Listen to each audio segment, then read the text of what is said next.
noite. Hoje nós vamos retomar um conteúdo que foi iniciado no primeiro bimestre, tá? Então, como é uma retomada, eu vou fazer uma revisãozinha. Então, vai ter coisa que eu já vou ter falado, mas é para vocês lembrarem antes da gente iniciar, tá bom?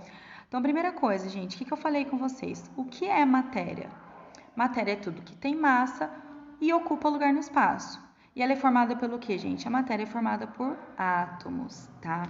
Nós comentamos no primeiro bimestre as propriedades da matéria. Lembrando que a gente vai ter as propriedades gerais e as propriedades específicas, né? Eu comentei sobre todas elas com vocês. Falei sobre, por exemplo, cor, falei sobre brilho, falei sobre impenetrabilidade. Lembram-se disso? Vocês têm tudo isso no caderno, não dá para falar um por um tudo de novo, tá bom? Mas qualquer coisa pode me mandar no WhatsApp que eu retomo com vocês, tá? Então vamos lá.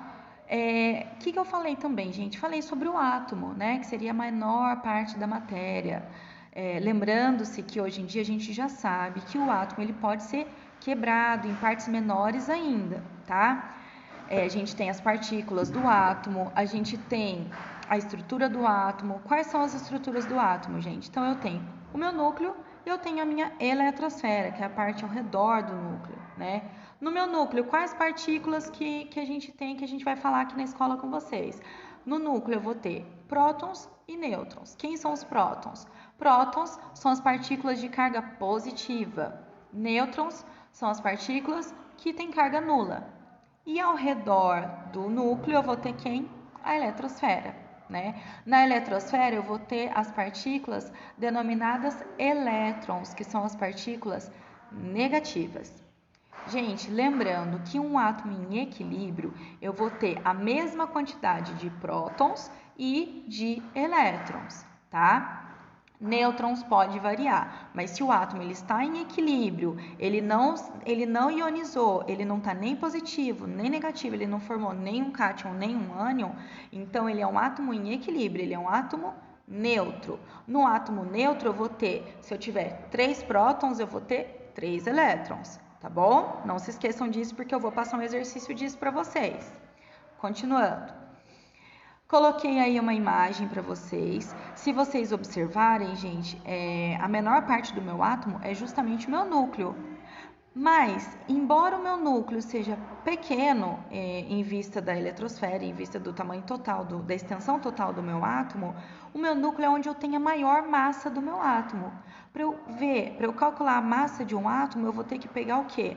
Vou ter que somar os prótons, que são as partículas negativas, que estão em amarela aí na imagem, com os meus nêutrons que estão em vermelhinho, cor de laranja aí na imagem, tá? Então, se eu somar prótons e nêutrons, eu vou ter a massa do meu átomo. Professora, mas e os elétrons? Os elétrons, gente, ele tem uma massa tão pequena, que a gente fala que é uma massa desprezível, tá bom? Vamos lá. Faltou eu falar com vocês, gente, sobre a história dos modelos atômicos, tá? Na história dos modelos atômicos, gente, lá na antiguidade, lá nos filósofos gregos, 400, 300 anos antes de Cristo, eu tenho meu Demócrito e Leucipo, que foram 2 filósofos que eles já começaram a implantar essa ideia do átomo. Eles pensaram assim, poxa, se eu pegar um material e quebrar em partes cada vez menores, vai chegar um momento em que eu vou ter uma estrutura indivisível. E eles deram o nome dessa estrutura de átomo. A significa não, tomo significa divisão. Então, não divisível, o indivisível. Vou até dar um zoom aqui para vocês verem, gente. Eu coloquei esse desenho aqui, ó. Então, lá eu tenho uma pedra. Essa pedra foi quebrada em partes cada vez menores até que ela virou areia, até que eu tenho uma parte menor ainda, que seria a minha parte indivisível. Quem que defendeu essa ideia, gente?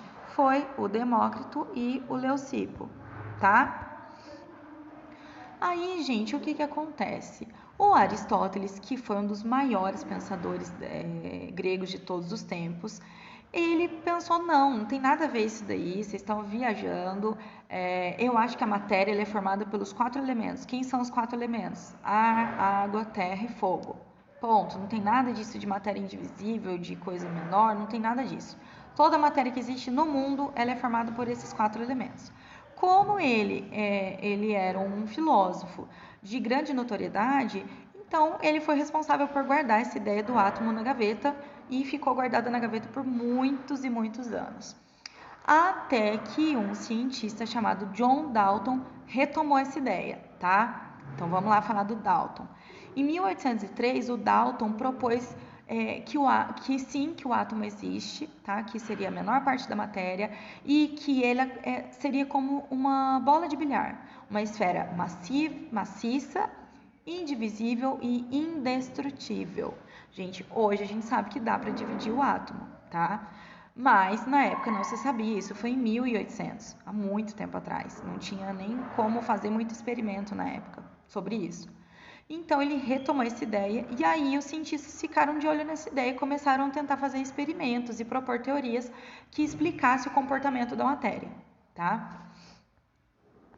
Aí, gente, o Thomson veio em 1900 e pouco e propôs uma melhoria desse modelo atômico do John Dalton. Ele propôs o quê? Que não era uma esfera maciça e indivisível, que era, sim, um fluido positivo com cargas negativas incrustadas nele, tá? Esse modelo acabou ficando conhecido como o modelo do pudim de passas. Então, eu vou colocar uma imagem para vocês. Aí, ó, o modelo do pudim de passas em que eu tenho um fluido positivo, de carga positiva, e os elétrons incrustados nesse fluido, tá bom? Os elétrons, lembrando que os elétrons têm carga negativa, tá? Ok, gente. Aí, em 1900 também, 1900 e pouco, o Rutherford veio e fez um experimento. O que ele fez? Ele construiu como se fosse um revólver atômico. Ele pegou uma partícula radioativa, colocou dentro de uma caixinha de chumbo. Por que de chumbo? Porque na época eles já sabiam que o chumbo barrava a radioatividade. O chumbo, gente, ele absorve a radioatividade. Tanto é que dependendo do exame que vocês forem fazer, coloca um avental de chumbo para evitar com que outras partes do seu corpo que não tem necessidade recebam radioatividade. Tá? Até a parede dos locais que tem muita radioatividade ela é feita de chumbo porque o chumbo consegue absorver isso. Tá? Então, ele pegou uma caixinha de chumbo, colocou uma pedrinha radioativa dentro, e essa pedrinha, na época, eles chamavam que ela eliminava partículas alfa. Eles não sabiam direito o que eram essas partículas alfa, que hoje a gente sabe que é a radioatividade, tá? Fez essa caixinha de chumbo, deixou só um buraquinho para poder escaparem as partículas alfa, colocou uma folhinha de ouro no meio e ao redor, gente, ele colocou como se fosse uma placa de radiografia para poder registrar essas partículas alfa que iriam escapar, tá? Na época eles já sabiam de tudo isso, por isso que ele montou dessa forma o experimento. Beleza, o que aconteceu? Depois de um tempo, ele percebeu que aqui, bem em frente ao nosso revolvinho, tá? Ficou cheio de marquinha de partículas alfa. Porém, ao redor também ficaram algumas marcas, poucas, porém ficaram algumas marcas de partícula alfa. Como assim? Então perfurou a plaquinha de ouro que estava no meio? Fez um furinho? Não fez, gente. As partículas alfa passaram por dentro da película de ouro sem perfurar, como se a película de ouro não estivesse ali, como se estivesse passando como se fosse um fantasma pelo meio dessa película de ouro. Então, do outro lado, aqui na radiografia, ficou cheio de marca das partículas alfa. E ao redor, em cima e embaixo, também ficaram algumas poucas.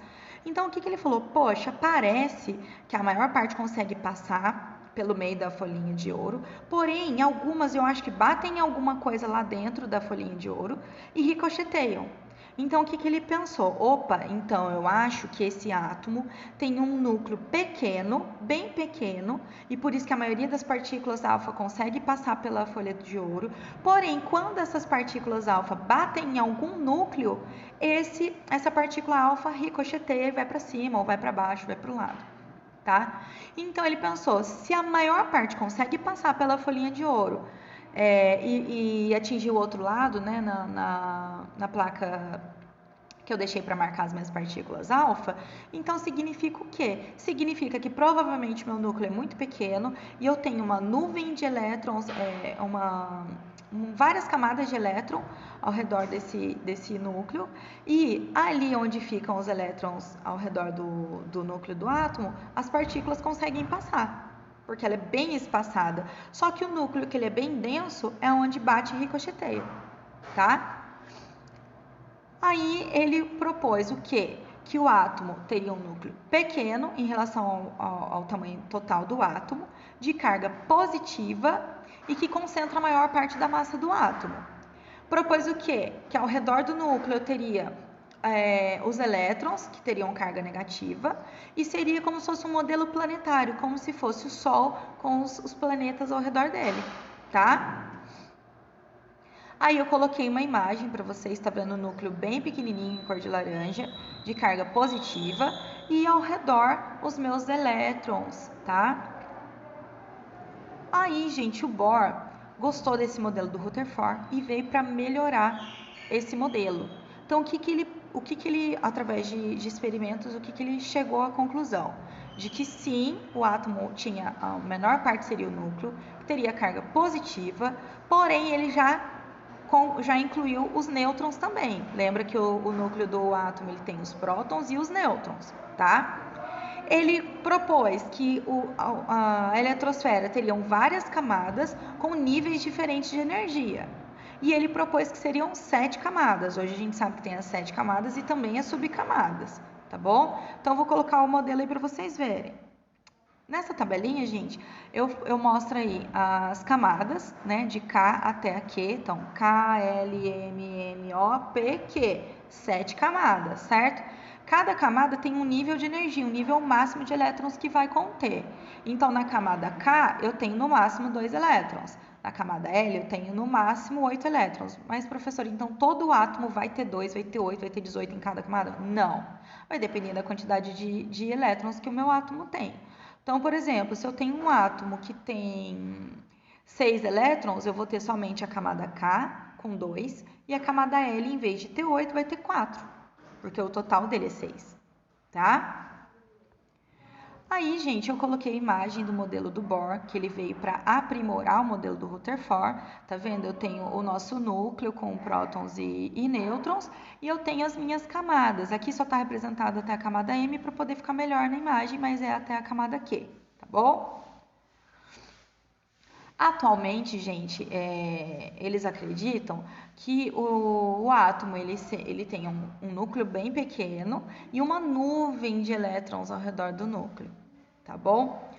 Pessoal, o que eu quero falar com vocês? Eu vou iniciar um vídeo que provavelmente vai ficar umas 2 ou 3 aulas. Eu vou fazer algumas pausas nesse vídeo para poder fazer umas observações. E, na minha opinião, apesar desse vídeo ser antigo, apesar desse vídeo o som não ser legal, ele é o mais lúdico, ele é o que melhor representa, o que vai fazer vocês entenderem melhor. Então, eu vou pedir para vocês terem paciência com o som desse vídeo. De preferência, se vocês tiverem a possibilidade de colocar um fone de ouvido, que vai ser melhor para vocês. O sotaque também não é fácil, mas se vocês ao longo do vídeo vocês vão acostumar com ele, tá? E ele vai ser muito legal, vai ser muito enriquecedor para vocês conseguirem compreender melhor o átomo. Tá ok, pessoal? Então, a aula de hoje é basicamente isso. Eu vou iniciar o vídeo, tá bom?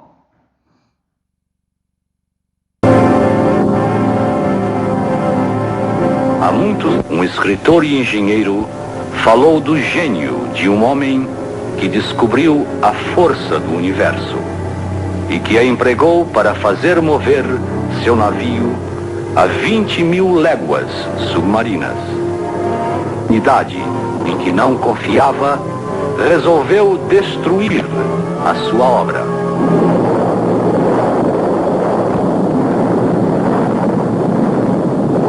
Mas ainda há esperança. Quando Deus determinar o homem para uma vida melhor e mais rica.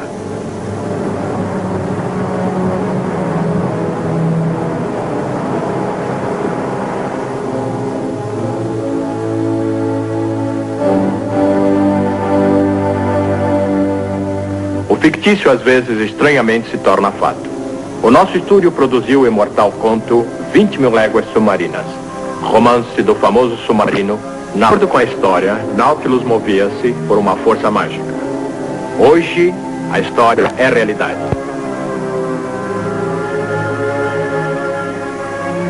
Este é o modelo do novo Nautilus, acionado a átomo somente.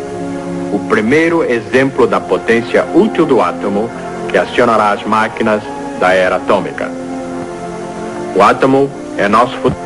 É um assunto que queremos estudar. Achamos que seria um importante tema para esta série de programas. De fato, julgamos tão importante que se iniciaram projetos atômicos.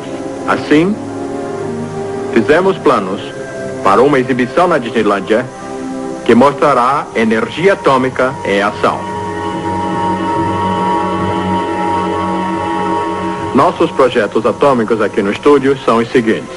Preparamos este programa e um livro para podermos contar-lhes esta importante história em detalhes. Ambos cresceram juntos. Demos a ambos o mesmo título e muitas das ilustrações aparecem no filme e no livro.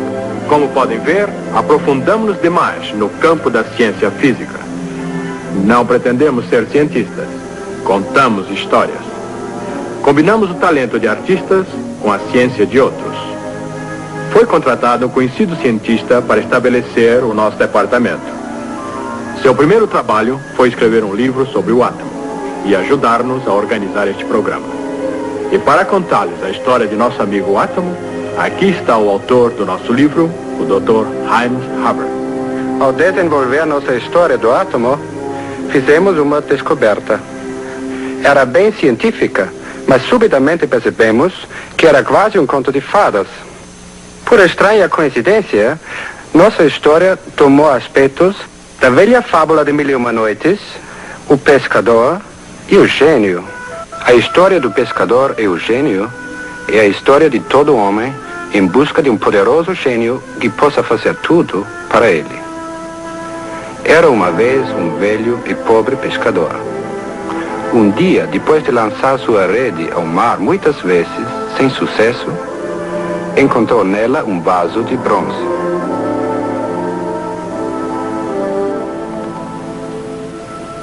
Tapado por uma rolha de chumbo. Maravilhado com seu achado, o pescador disse: Aposto que esse vaso selado tão bem deve conter uma...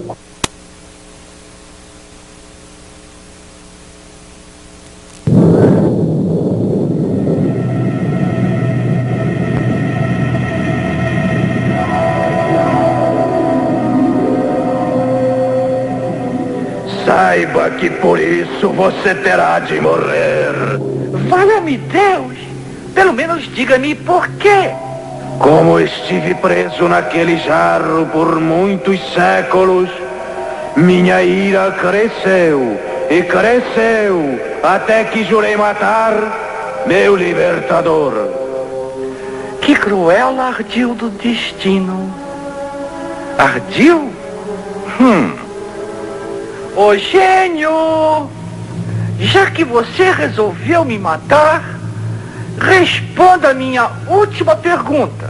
Bem, como pode alguém tão grande como você morar nesse pequeno vaso? que? Você não acredita em mim? Eu poderia acreditar só vendo. Veja então. Agora voltará para o mar. Não, eu estava brincando. Ai, não, solte-me outra vez e prometo atender 3 pedidos seus.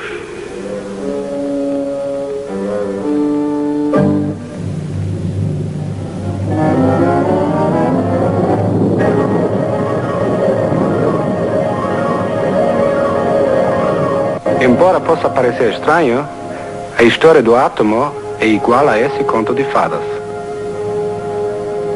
Nós somos os pescadores. Há séculos que vinhamos lançando redes ao mar do desconhecido em busca de saber. E finalmente achamos um vaso. E como aquele da fábula, ele continha um gênio. Um gênio escondido nos átomos desse metal, o urânio. Vou mostrar-lhes. Isto é um medidor Geiger. Ele nos diz que o gênio está aqui, preso nesses átomos.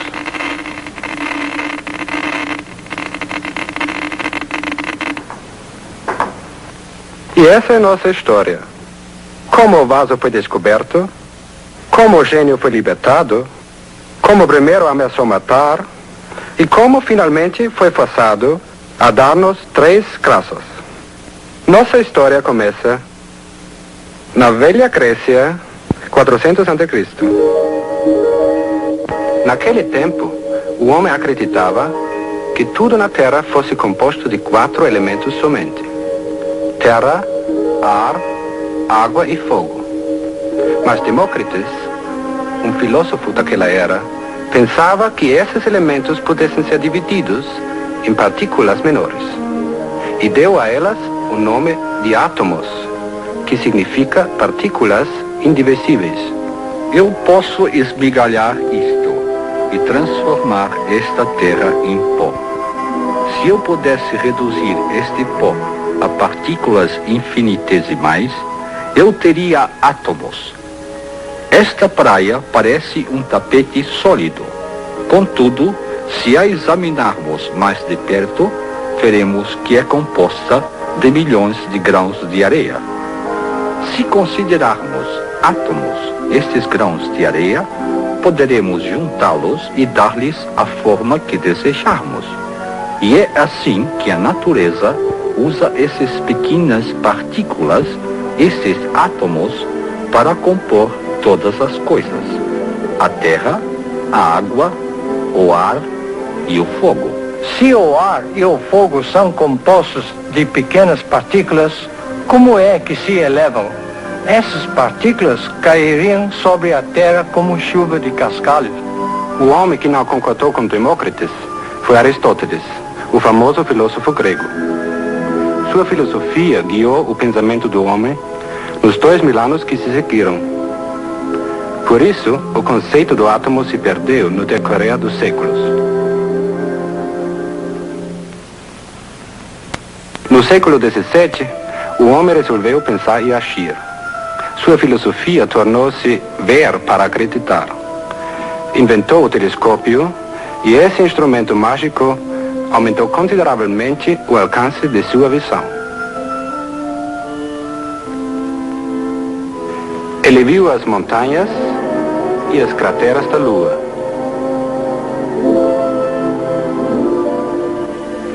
Descobriu que o planeta Vênus tem fases como a Lua e que Júpiter também tem seus satélites. O homem viu pela primeira vez o disco de Marte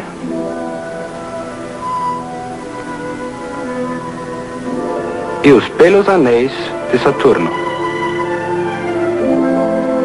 Com o telescópio, o homem descobriu o universo e sua incrível riqueza.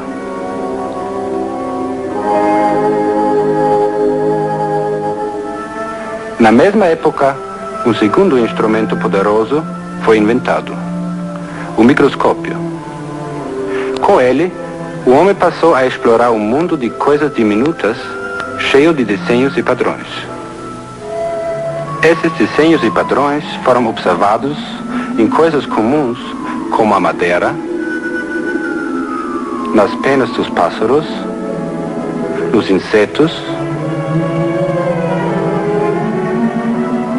nas escamas dos peixes. O microscópio revelou detalhes infinitos de tudo, como a beleza escondida em conchas tão diminutas que milhões delas parecem apenas poeira.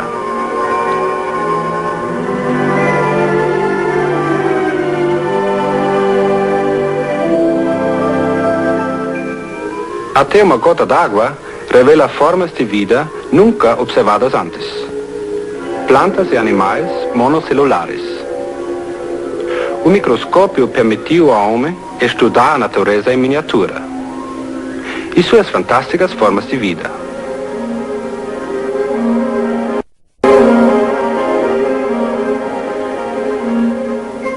Foi também com o microscópio que o homem descobriu as belas e simétricas formas de cristais. e os delicados contornos dos flocos de neve, todos diferentes entre si. Nas formas regulares dos cristais, esconde-se o segredo da existência do átomo. O microscópio, é lógico, não mostra os átomos, que são pequenos demais para isso. Mas fez o homem imaginar que tudo que ele viu e descobriu devia ser composto de alguma coisa ainda menor.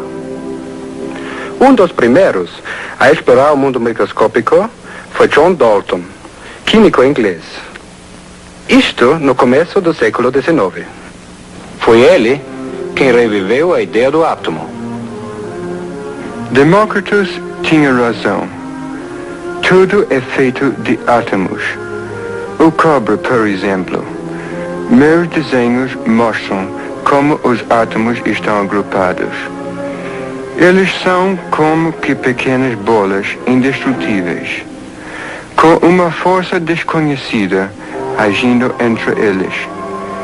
Quando os átomos se combinam, camada sobre camada, aos milhões, eles formam um pequeno cristal. Os cristais agrupados formam o cobre, que conhecemos tão bem.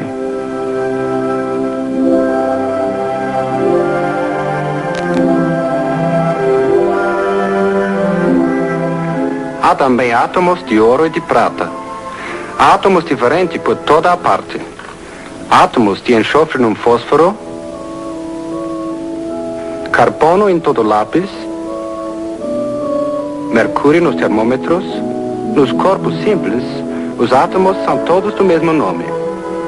Nos corpos compostos, encontra-se uma combinação de átomos diferentes. No vidro e na madeira, por exemplo, há várias espécies de átomos. Este livro é composto de tantas misturas de átomos que não me seria possível enumerá-los. O segredo de como a natureza combina seus átomos foi primeiro compreendido em 1811 pelo italiano Amadeo Avogadro. Quando átomos de elementos diferentes se combinam, eles formam as moléculas. Cheguei à conclusão que existe uma proporção diferente de átomos para cada espécie de molécula. Por exemplo, quando um átomo de oxigênio se junta a dois de hidrogênio, eles formam a molécula mais comum da natureza, H2O, a água. Uma simples gota d'água contém bilhões e bilhões de moléculas.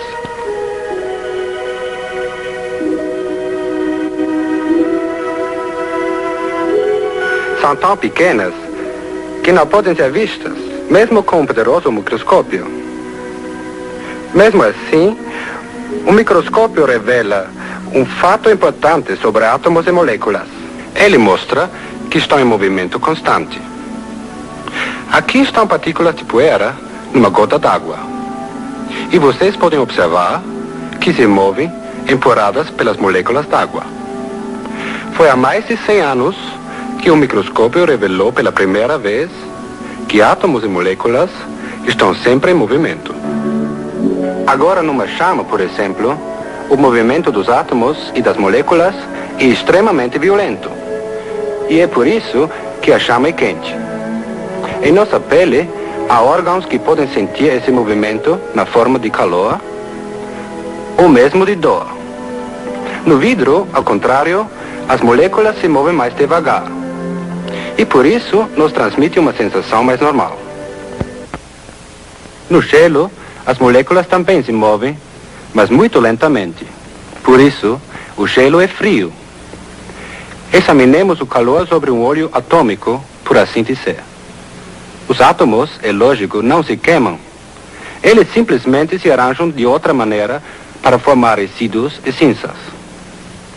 Para que possamos ver o que acontece, vamos exagerar o tamanho dos átomos, fazendo 1 bilhão de vezes maior do que realmente é. Quero que vocês prestem bastante atenção nessa parte do vídeo, que conforme ele mesmo disse, eles estão exagerando o tamanho dos átomos, tá? Mas esse vídeo deixa muito bem claro como que ocorrem as transformações das mudanças de estado da matéria. do sólido para o líquido, do líquido para o gasoso, como que os átomos se reorganizam, tá bom? Então, quero que vocês prestem bastante atenção. Vamos lá.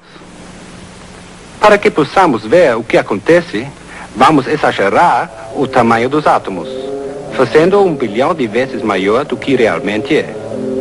As moléculas na chama deslocam-se a tremenda velocidade e chocam-se contra as moléculas do vidro. Transferem assim seu violento movimento para o vidro e, finalmente, para o gelo. É como um jogo de bilhar, com as bolas chocando-se uma contra as outras. Aumentando-se o calor, as moléculas de gelo passarão a mover-se mais e mais depressa, soltando-se finalmente uma das outras.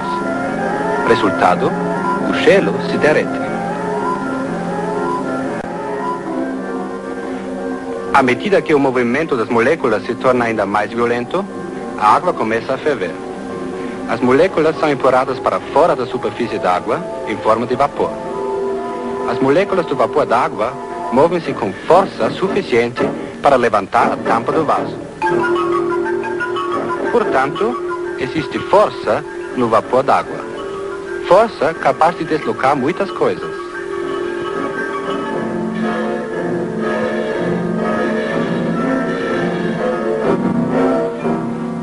O aproveitamento da força do vapor d'água marcou o advento da era mecânica.